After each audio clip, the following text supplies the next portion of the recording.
There you go. Okay. Hi, Penny. We're going to talk about aversives and Okay, what aversives are, because there are plenty of them. So I thought I'd bring some. good. Fire away. So what would you say aversives are in the beginning? Aversives are something that are unpleasant in varying degrees, that are used to give a reaction that might be the reaction that hopefully is the reaction that we want. These would be an aversive that would ideally get the horse to go forward and move off of the leg. Um, it can be an aid to stop the horse. I haven't actually got any of those, apart from probably some vaguely unpleasant bits. But Mhm. you know, Yeah. I haven't got any of those funky head collars and stuff like that. But no, it's something that probably at minimal is uncomfortable and at maximum is terrifying and could be anywhere on that scale, I suppose. Um, so yes, I bought some nice, Spurs.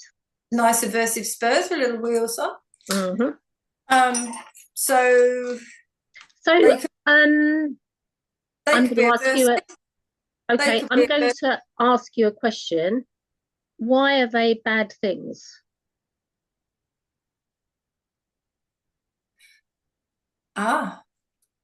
Well, this is what it will come down to is why are they bad things? Because at worst they can cause fear, Yeah. pain, terror in the horse. At best, they're going to be going to provide some discomfort, Mm. which you would hope that the reaction would be from the horse to move away from. Now, this is where I'm going with my other bit that's to come is like it's actually dependent on how you use them as to what you get. I'm not saying those are great. I'm just going to chuck Mm. that out there. They're not very pleasant. Um, Less so, actually, as in a ridden perspective, that can make my leg aid more precise, um, providing the horse understands the request and has been sufficiently trained to respond in the appropriate way. Yeah. Okay. So that's my take on Spurs as an aversive. Um, this is a funky one. Oh, okay, yes. That's a very funky one. This is a very Oh, funky one. pretty. Sparkly, pretty one. Sparkly pretty. So to buy your child to smack your pony with, Mm. that's aversive. It's indeed aversive. It is used as it's intended. However, I have this in my possession because that is really good for targeting. So So you're going to explain a bit about targeting, or are we going to talk about that on another day? I think we could talk about that another day. Okay. Well, no, I would say that I can teach gently the horse to touch that, and it's quite an obvious Yeah, thing it's for very obvious, to, isn't it? to target. Yeah. So that would be where I'm going with that one. Okay. Um, my next aversive, and I'm going to go, oh, I'm going to discuss this. Could this be an aversive, Penny? Well, I mean, in theory, anything could be an aversive, can't it? It could. And I'm going to now start. I'm just slightly worried that Ziggy's going to have an accident. Oh, bless her. No, she shouldn't. She's been out, but she's doing that wandering around your feet stuff. So let me share with you some things and we can talk through, discuss them. Can you actually see that screen or not particularly? No, well, so I don't know if you've handed me the ability to do the recording, whether your screen will come up. This is the stuff that we don't really know about, isn't it? Oh, I know. I'm gonna assume Try. then I'm gonna I've just done a whole pile of stuff, and in theory, this is going to come up and we can discuss that Okay. aversive. Okay, so I'm seeing it now. That's good. Okay. So how do you feel about that being an aversive? This is my Right, okay. is Um, that was like we're saying, anything can be an aversive, can't it? So that chicken could fly in somebody's face, or I could be frightened of chickens. That would be an aversive. okay? No, I'm more thinking that's my clicking noise. So the chicken is my clicking. My Okay, okay, clicking. okay, Okay. okay. You carry on with your train of thought. Okay. So so my next thing was that the aversive is only really aversive as we use it or as it's Yeah. So used. it's not doing anybody any harm laying on your table. Completely not, Oh, apart from an educational tool. yeah.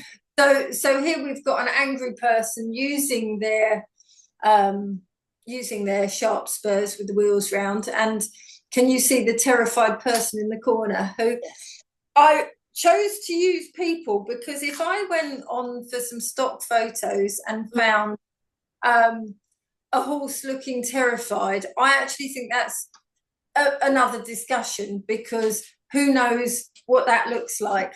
Yeah. And at the point, I mean, that might be, at the point that the horse goes into shutdown, who knows? So that demystifying calming signals might be a nice It'd be a discussion. very good one to do. Yeah. But it was easier to find a child that looked miserable and terrified rather than a horse that looked miserable and terrified that someone wouldn't think was having a nice time standing on its back legs or whatever. Okay, so that was my train of thought, was that the aversive is in the hands of the angry man in the corner, making the child feel crap. Yeah. And again, stock photos. Your aversive banana can be used by the pleasant carrot man who's Yes. making the child in the corner feel really quite happy about life. And you would know about the training, teaching when people are having a nice time or when animals are having a nice time, they're much more likely to learn effectively. So the thing in the middle isn't particularly an aversive at all in this situation. No, no. However, why did I put that one in next? Yeah, what's your take on that one, Penny? Inoffensive person with the carrot, inoffensive banana. Well, the man with the carrot, I don't know what is. I mean, he looks all happy, but that doesn't necessarily mean he's going to do something positive with that carrot, does it? Well, no, I chose that image to assume to work on the assumption that he is. He is a nice man with a carrot. Okay. He's a nice man with a carrot, and he's wielding a banana at the poor child.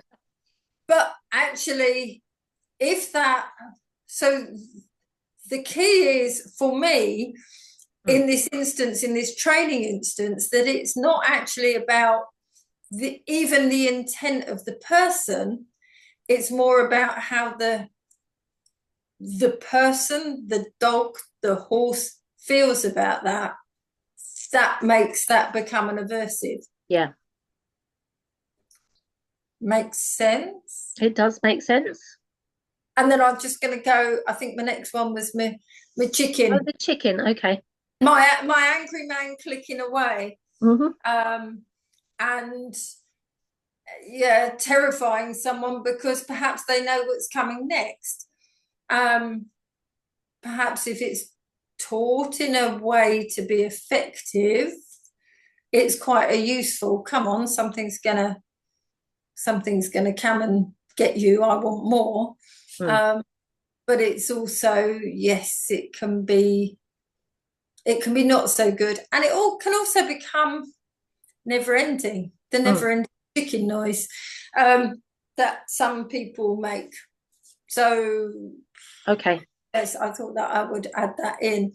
And the next one that I wanted to touch on would be what happens or um, what do you think about that image? What have I chosen that image to represent what's going on? You tell me. Oh, okay. So I put the angry man and the aversive whip that's clearly not being used for targeting Yeah. because he's wielding that. Mm-hmm. It's showing a happy child. I didn't really want it to show a happy child. I sort of wanted it to show a neutral child or an unaffected child, and sort of actually represent the fact that that might be completely shut down. And Absolutely. so Yeah. there was, I'm going to say, an incorrect and non-expected emotional response to that aversive. And it all depends on anybody's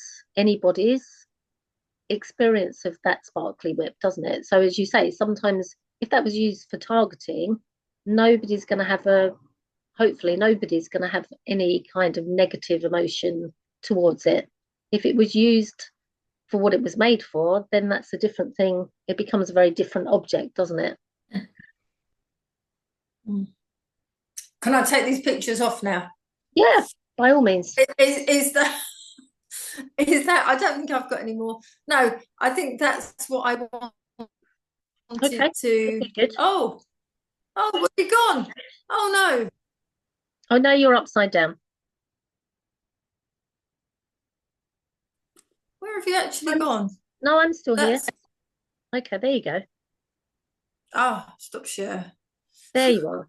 There you are. So we'll get there in the end. It's a progress. So yeah, that was my way of trying to explain with pictures that it's not actually about even the object or the intent. Yeah, It's about the perception by the person that is on the receiving end of that as to whether that's an aversive or not. yeah, and it's a really, really good thought because the spurs on the table don't mean anything to anybody. We might walk past them and go, "Oh, who's those spurs?" But they're not doing anything. They're completely inoffensive. But somebody else, the horse's experience of those, it only changes once you strap them on and you get on the horse. And even then, they don't need to be used. So until they're actually being used, then they're of no consequence. So it's interesting, isn't it? In as much your line of thought is really interesting because those things don't mean anything until they're used in an aversive way. Or what's perceived to be an aversive way by the horse, by the person, by whoever's receiving it. Whoever's picked it up, whoever's put them on, whoever's used them on who. I have another question. What would be a really good thing to touch on is why do people use them? So why does the mother go to the tack shop and pick that whip up? Because clearly, as you said, that's a whip for a child. So the child probably hasn't got the money, but the parent might have the money. Because actually, with this one, I think it's pink and purpley and sparkly. And if that was, if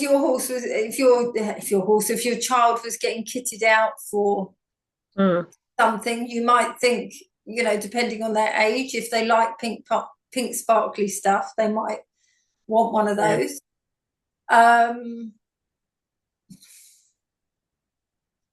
And the horrible thing about that in particular, it's a really good example, is it's dressed up to look like something completely inoffensive. Yeah. And it's pretty and it's, isn't that pretty? I've got glittery things.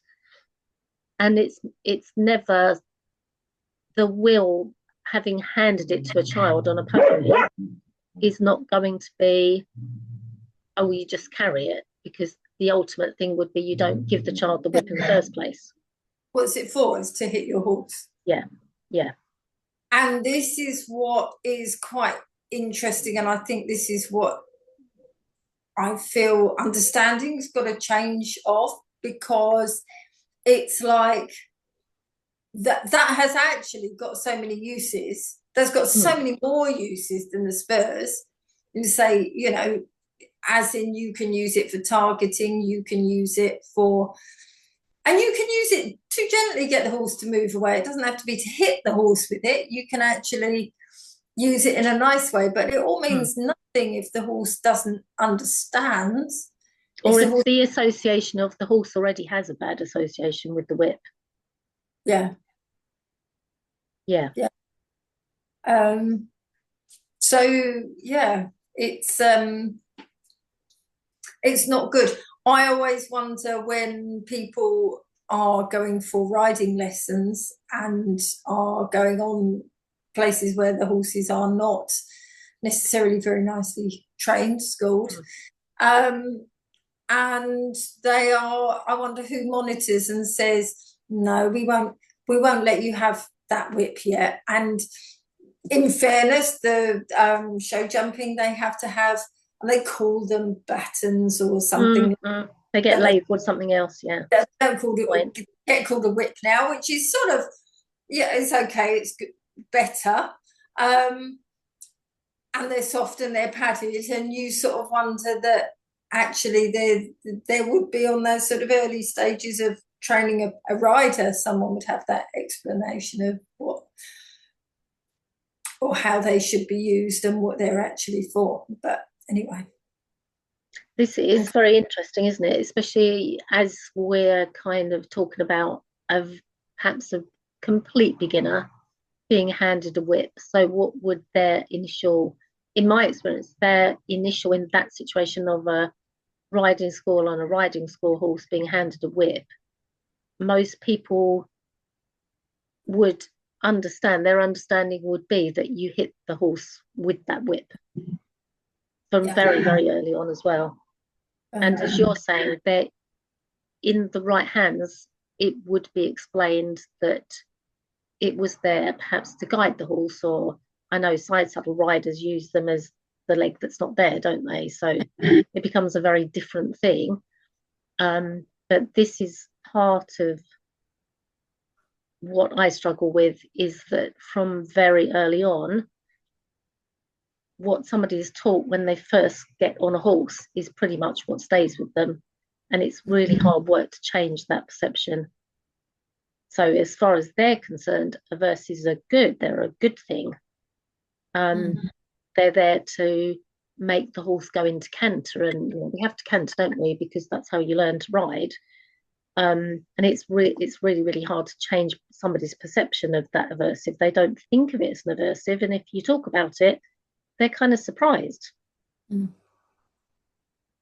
I think perception's changing of things like shock collars for dogs, and people sort of are getting it. But again, I think that the dogs are, it's easier to picture a dog cowering and having poor Karen's dog got zapped on the electric fence today. Oh my God, it was just awful. But a dog is more demonstrative normally, or more, instantly shows that hurt, that's frightening. Yeah, but again, it is to do with and you're right, because if a dog, I think all of our dogs have gone into a electric fence. I think it certainly happened to me, but it certainly happened to some of my dogs. Watching their reaction is a very definite, that's terrifying, absolutely terrifying. And it is an immediate thing, and there's an immediate reaction. And perhaps, and again, it's coming back to your point earlier about people, or that the child shutting down. If that's used enough in your example with the horse, then you don't get a reaction, which is very normal in the horse's situation, isn't it? Those things have been done to them, so you don't always get a big reaction from them. And that's also sometimes in some ways of training where you start with those and then you end up with those. Yeah. And and there's no sort of explanation of why, how can we get this better? And there wouldn't be, because if you're teaching, let's say, inexperienced riders on shutdown horses, it takes too long. So you wouldn't do it in a group session. You wouldn't be able to in a group session anyway. No. And if someone just wanted to get on and canter and canter and canter and jump some fences and do that, then they wouldn't ever. Well, this is the problem, isn't it? Is they're not taught because they're handed the whip so early on, and they don't think it is an aversive. Then they don't see anything wrong with that. So there they are, cantering, cantering, jumping, jumping, using the whip. It's just part of what they do. It's part of the whole riding experience, isn't it? And that's when it becomes dangerous. And it possibly is a crossover to the dogs, because if somebody hands somebody, a dog carer, they say, oh, you have to use this on your dog because it will make them, like the video I watched the other day, and the dogs were being shocked because they were going towards the table to take food off the table. Look how easy it is. Look how quickly you can stop your dog taking a piece of food off the table. So this is the thing, you have that point from the horse's point of view, as you're saying, sometimes they're completely shut down. You can use the whip as much as you like, they're not going to go any faster. So in actual fact, then you upgrade to your spurs with the rails on them. If that, nothing else is working. So there's that whole range of, they've shut down or they're hypersensitive to it, both equally. Those horses, particularly riding school, or that, they'd be often outed, wouldn't they? Yeah. And I suppose the only other thing to touch on is the going back to my little pictures where the banana is a completely benign, and it's not actually, even if you threw it at the horse, it's not really going to have any physical damage, but actually it's that emotional, or that sort of fear response that initiates that. Actually, it might be throwing a banana, it might be waving a bag on a stick, it might be doing all sorts of things that are not actually physically going to hurt the horse, but it doesn't know that. No, quite. And actually, again, if they're being flooded or if they're being not allowed to respond in a normal way, i.e. get out the way, then that becomes quite a nasty tool. Well, as we were saying earlier, anything could be a nasty tool. And equally, anything that's aversive, nothing happens unless that's actually put into use. A pair of spurs on a table or a pair of spurs on a table. The whip being used as a target then becomes something different to an aversive. Yeah. Really, your whole idea is a really, really interesting one. Good. It's about re-education and people's sort of understanding. I don't know if you want to stop this, because we can continue. We can stop this. Yeah, we can stop this. Stop recording, and then we can add more to this later. We can add more discussions, couldn't we? Once we've had chance to review it. Exactly that. I'm going to stop it then. Okay.